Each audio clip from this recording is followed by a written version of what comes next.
Bien, regresamos con Claudia Cooper, economista del Centro de Investigación de la Universidad Pacífico, para hablar del entorno económico ahora mundial. Claudia, ¿cómo ves hoy día la situación de Estados Unidos post-elección, con un Barack Obama entrando a un segundo gobierno y diciendo lo mejor está por venir? Yo veo a Estados Unidos con relativo optimismo, aunque todavía Estados Unidos tiene que demostrar. Estados Unidos tiene problema inverso al Perú, o sea, tiene unos indicadores institucionales súper buenos. Si tú ves los indicadores del mercado laboral, Estados Unidos es el mercado más flexible que hay en el mundo. Tienes uno de los mejores poderes judiciales, tienes tecnología, Lo que está fallando terriblemente en Estados Unidos es el tema macroeconómico, ¿no es cierto? Tienen un déficit que todavía no le logra convencer a la humanidad entera de que es sostenible. Y en eso están también teniendo problemas de consenso entre republicanos y demócratas, y entonces tienen el problema exactamente inverso al que tenemos nosotros. Pero en el caso específico fiscal norteamericano, demócratas y republicanos planteaban cosas muy parecidas. En el fondo no era un cambio radical, ¿no?, a lo que plantearía, por ejemplo, un Ron Paul o un economista más ortodoxo, ¿no? Lo que pasa es que ambos están en acuerdo que tienen que reducir el déficit, el problema es cómo, ¿no? Mientras los demócratas tienen el aspecto social mucho más incorporado y ellos están asumiendo que van a tener que elevar la carga tributaria para poder atender programas que para ellos son vitales, para mantener la estabilidad del crecimiento y para mantener la igualdad. Tú tienes unos republicanos que no quieren para nada incrementar los impuestos y más bien quieren empezar a recortar.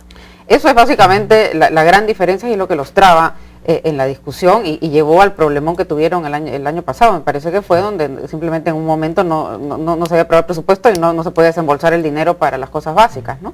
Entonces, sí es verdad que ahí andan todavía entrampados. Los republicanos no creen que tiene que haber más Estado, sino que lo que tienes que hacer es recortar gasto. Mientras que los demócratas dicen, no, hay gastos que yo no puedo cortar, hay gente vulnerable a la que tengo que atender, y entonces incrementémosle los impuestos de los que más tienen, ¿no? Ahora, una de las cosas que está sucediendo en la economía norteamericana es que se están comenzando a reducir los costos productivos en cuanto, por ejemplo, a energía, está comenzando a bajar el precio del petróleo, y ese descubrimiento del shale gas pondría a Estados Unidos a partir del 2010 como líder mundial en la producción de energía, con lo cual los haría no solamente independientes, sino... ¿Tú crees que todas estas mejoras, que además las tienen ellos en productividad, están en la frontera tecnológica, ¿tú crees que les pueda dar la productividad necesaria para generar los ingresos que cubran esos déficits? Sí, yo en Estados Unidos, esto que me estás hablando del shale gas es exactamente la gran fortaleza de Estados Unidos. Estados Unidos tiene un ímpetu y una decisión que siempre lo ha hecho salir y ha terminado siendo el país del mundo que ha tenido recesiones graves, pero el crecimiento promedio, si uno lo ve básicamente en décadas, es muy superior al de la gran mayoría de la... Entonces es un país que siempre ha demostrado que puede salir de sus problemas y que además se la juega, ¿no? O sea, uno lo vio en el momento de la crisis, cómo apostaron por una determinada manera apostaron con políticas muy agresivas, monetarias y fiscales, sobre todo monetarias, para salir del problema.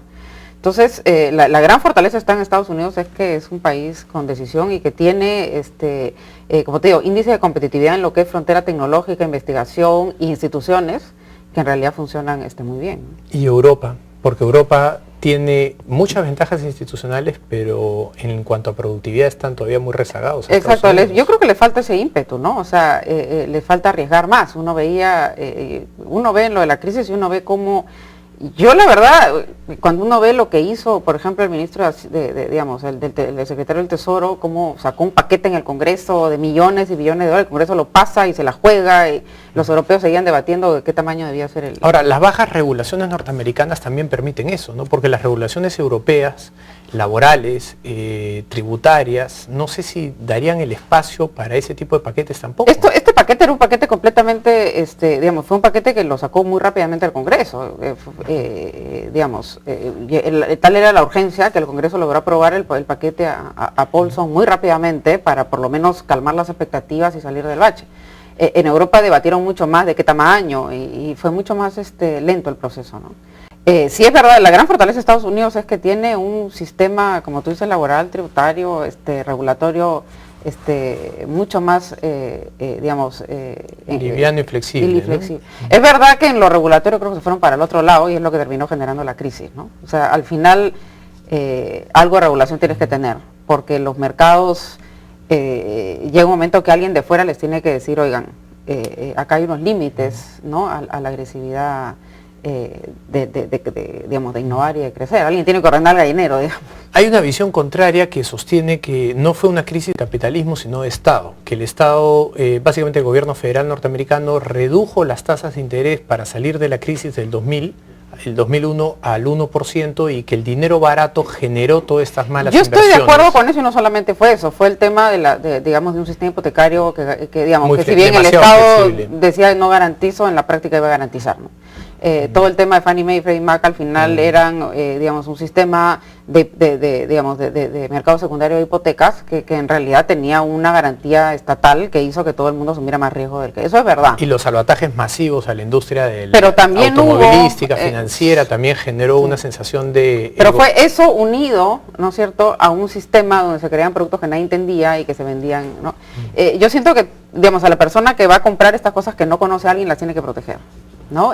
Porque siempre hay algunos que saben más que otros, y el mercado de capitales en Estados Unidos es un mercado absolutamente masivo. Como te digo, a diferencia de acá, todo el mundo invierte en el mercado de capitales.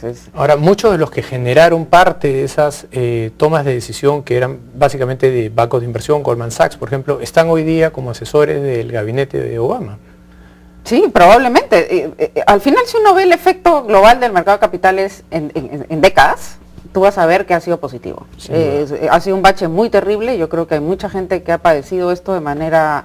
Hubiera sido ideal por eso algún tipo de control a esta voracidad.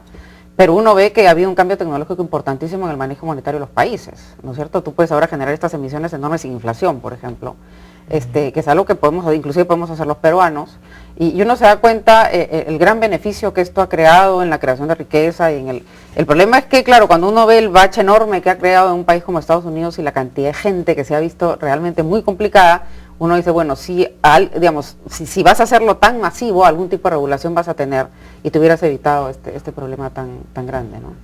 Recientemente en España, el primer ministro le ha pedido a los países ex colonias que por favor ayuden a la madre patria.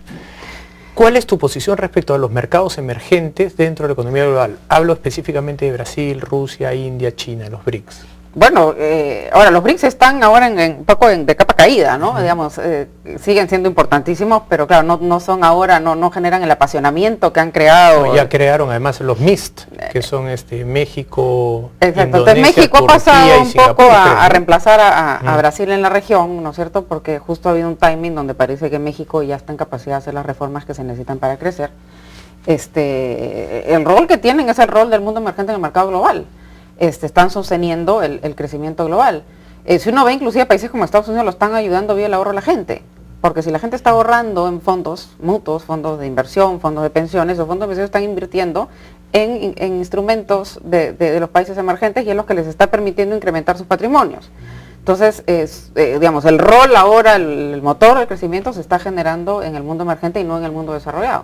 Lo que es sano, ¿no? Porque estamos equiparando una brecha que estuvo creciendo durante décadas. China comienza a tomar un liderazgo y para muchos se va a solidificar, no sé cuál es la palabra exacta, pero se va a volver más sólida en los próximos 15 a 20 años. ¿Cómo ves tú el proceso de crecimiento chino? ¿Es sostenible a las tasas que viene creciendo o eso va a ir decreciendo en el tiempo?